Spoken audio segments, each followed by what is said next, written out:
Bilisan yung pangarap at sarili binuo.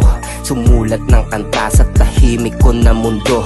Daming tumatakbo sa isip hanggang mabuo yung mga letra na tila ba sa utak gumugulo. Di ko pinakinggan yung mga nagsabi na hindi daw ako nararapat dito. Ang kaso makulit masyado, tinuloy ko pa di kahit alam na dehado. Tablado yung mga nagsabi na hindi ko daw kaya na maabot. Pinagpatuloy ko lang ang pagsulat hanggang sa mahanap ko din na sagot sa mga katanungan. Tila ba sa utak ko ay nakaburda. Naging sandalan ko ang musika, kaya sa kanya ko lahat to pinusta. Kaya kahit nahilahin nyo to, pagbaba ay malabo na din umubra. Patuloy pa din nababangon kasi ilang beses na din naman na natumba. At nung ako na gumawa ng sarili kong awitin, ang dami sa paligid ko tindig gustong subukin, pero di na para ipilit. Iparinig kung ano yung akin, at kung sakaling marinig at inyong mamaliitin, pangako na hindi ko mamasamain.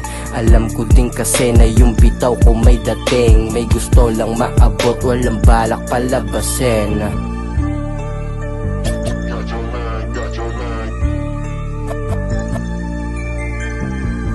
Unang pagpasok ko sa mundo ng musika, hindi ko makabisa mga letra, kaya hirap pumapa. Kaya nadapa lang iya, parang talangka, pero ginawa ko pa rin ang ginawa. Habang yung tula, nagawa ko na nga itugma. Parang estudyanteng matigas ang ulo, kaya lagi may naman doon ang mga taga-turo. Pero nung natuto, kaya siguradong pasok ka na turo. Aking sinaulo, parang nahubog sa kada hakbang. Tinuloy ko pa rin kahit napagapang. Tumaas ang antas na walang nilabag, kaya pari haba para sa nagabang. Dami nagpapanggap na sa ere, kami hatakan pero tayo na lang. Sinagad ko pa rin kahit kami na ang kontra. Shit, mga fake, gusto lagi maging bida. Wait nyo na hate, nagawin ang mga dila, kaya pila-pila mga tusong humihila.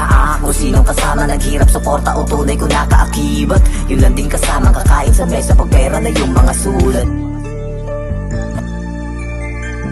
Hindi sa nagmamadali, pero gusto ko lang din talagang kilusan ng aking pangarap. Gustong maabot kahit kailan pa man, di ko kayang sukuan. Madalas masubukin na maling isipan, hindi nagpadaya ng katotohanan. Natuto na din sa mali na galawan, kaya yung bigat pinabaliwala. Yung tumibay na din sa kadawat pagsubok, para saan pa ko lahat isusuko. Madami na din malimuntik, mabuhubuti na lang din nagtyaga na matuto. Hindi na inito, nagbaka sakali sa dating gawin ang malayo na para inayos yung buhay. Di nagpakampati kahit patirig yung daan umabante. Sanay lang din talaga to magsumikap, talo pag maarte. Kailangan masipag upang mapakita na di rin mahina. Kailangan kumayod, kumilos, kumita. Madaming pagsubok na din pinanalo, wala na rason para huminto pa ako. Ginagalawan din ang di nangangakong handang itaya ang lahat, di takot na matalo.